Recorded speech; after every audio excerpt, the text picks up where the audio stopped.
Hey everybody, it's BoardGame Blogger. Today I'm here to review the Rio Grande game Asteroids. This is kind of a unique racing game in that it's most similar to Robo Rally, in which players all have a sheet for their character and they program in the different moves that they're making in this sort of a space-based themed racetrack. And there's some neat features in that the main idea is it's set in space. There's some pretty good flavor background for this storyline, if you like that kind of thing. And the idea is the asteroids are moving around. You'll find out ahead of time how they're moving, and you then plot in your different moves to try to go to the different parts of the racetrack. Game comes with a pretty nice timer, and you can adjust the time for how long you want depending on the how experienced players are for programming in their moves. So there's definitely some tension based in there, and I can see how this game is a really good game for a lot of people. And I think if you like Robo Rally, I think you would really like this game. But I personally don't really enjoy this game at all. To me, it's too much like multiplayer solitaire, in which anybody invites you to a game of solitaire, you tell them, sorry, Buster, the ball game is over. In which your actions don't really matter that much compared to the other players. You're just trying to simply do better than them, and you don't really interact with them in any meaningful way. And you don't really have any true decision making to really make. It's just sort of you look at the board and you just figure it out. And it's like a puzzle. Okay, well, the asteroids are moving this way, I should move in this direction. And there's no like real meaningful decisions to make. It's not like weighing the options in most games where I could do this, it's a risk, but on the other hand, option B, it's more conservative, but it's not going to pay off as much. That's really not the case in this game. It's just you look at the board, you figure out the calculations, and you decide how you want to move your piece around. So it's not a game I would put on the board very often, and I wouldn't recommend it to a lot of people. But I think if you like a puzzling game, where you just simply try and figure out how to do it, and it's very low conflict as well. So if you want a low conflict game, low player interaction game, I think this would be really good. And there is tension in trying to, make your moves quicker, before the timer runs out. So I mean, there is something there, and it's not a bad game for that low impact, no player interaction. It's not what I'm looking for in a board game, though. I really like the player interaction. I think that's what makes board gaming fun and unique. So this isn't a game I would, rush to play, but I think if you like Robo Rally, you like sort of just playing out the moves, if you like solving just puzzles and not really interacting with players much, then I think this is a game for you. The quality of the components, really good. Color rule book. There's decent examples of each of the rules. It's really short. It's 4 or 5 pages to learn. Really good flavor text. They put in a lot into making the background of this space themed game. There's multiple ways to play the game. There's just standard racing.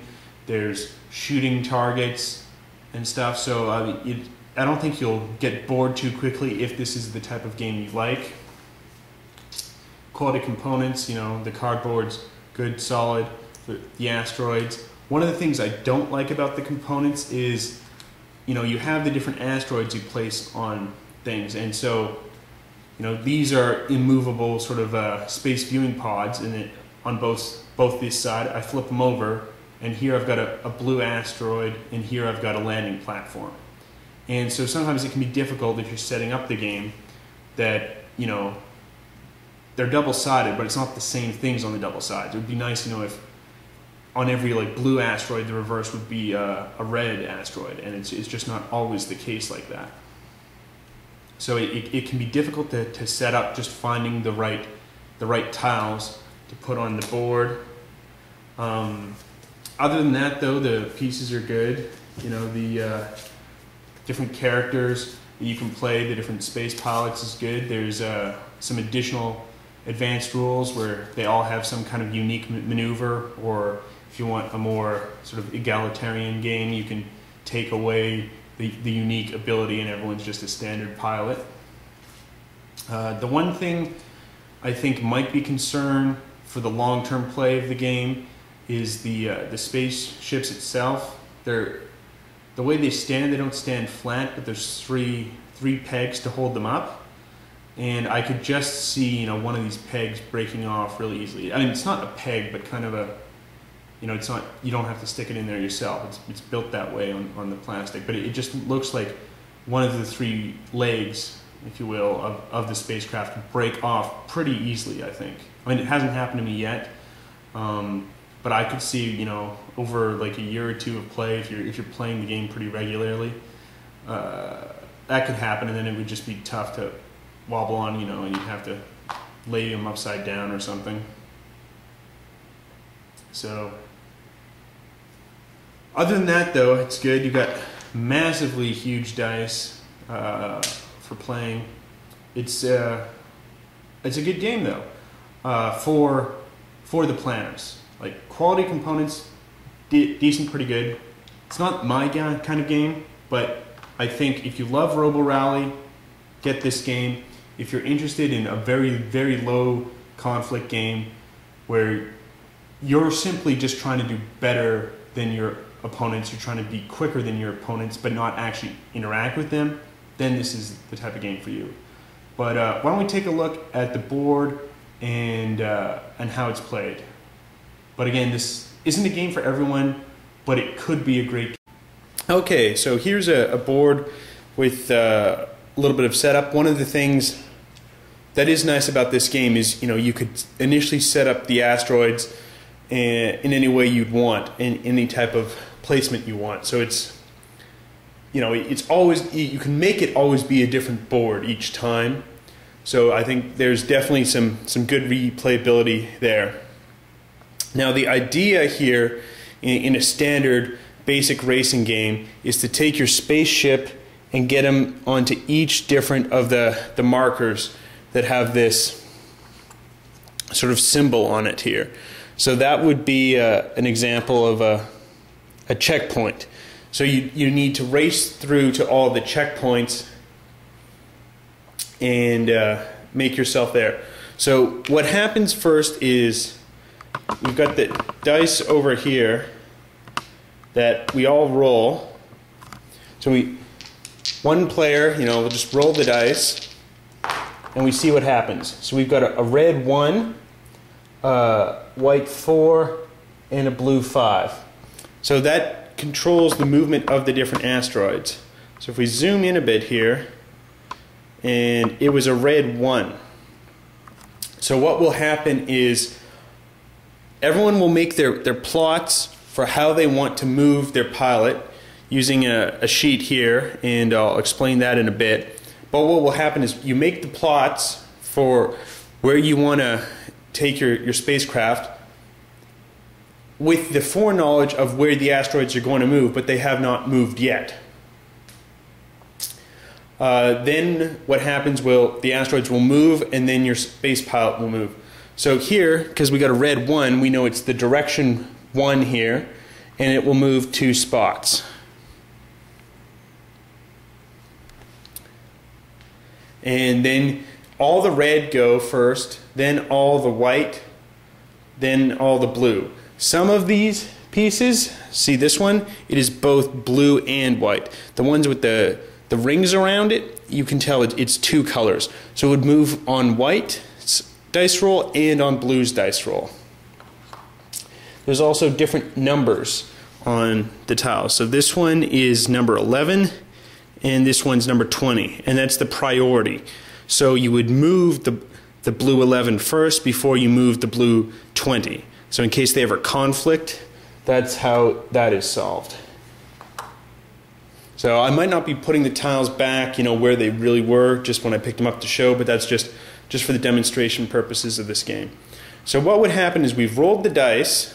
Now we'd have our plot card out here, and I'll zoom in.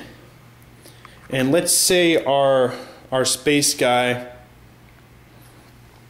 he was here and he's facing this direction.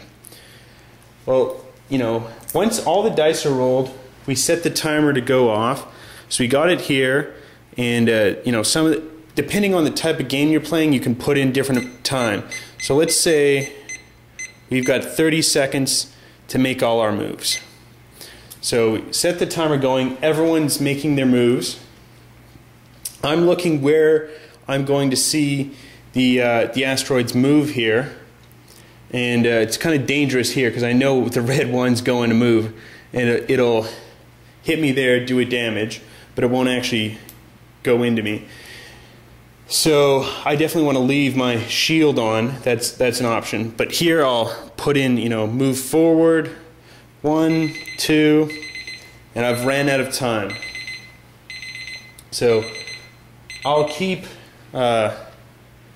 demonstrating, but let's say that was it in the game. I'd only make those first 2 moves once we move everything.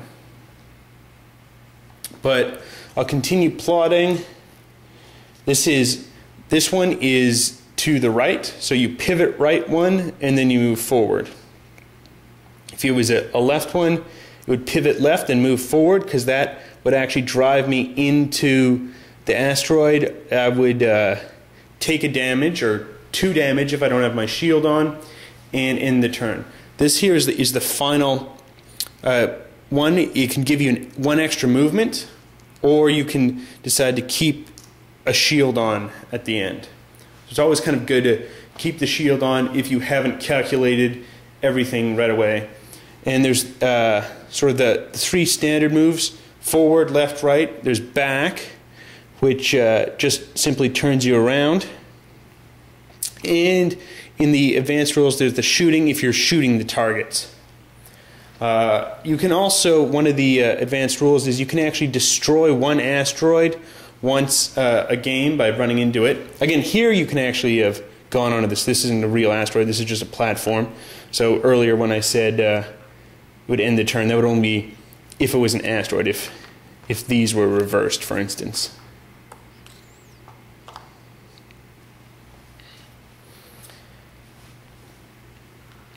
But let's say this is how I decide to go for my final move.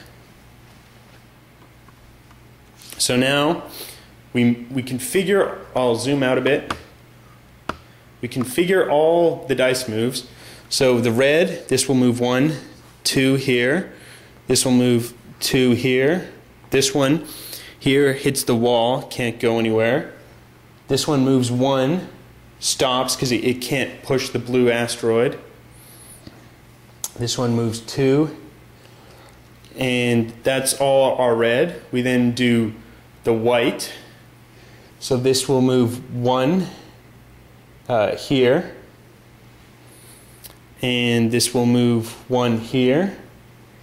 Now we also do the blue, and the blue asteroids can actually push other asteroids.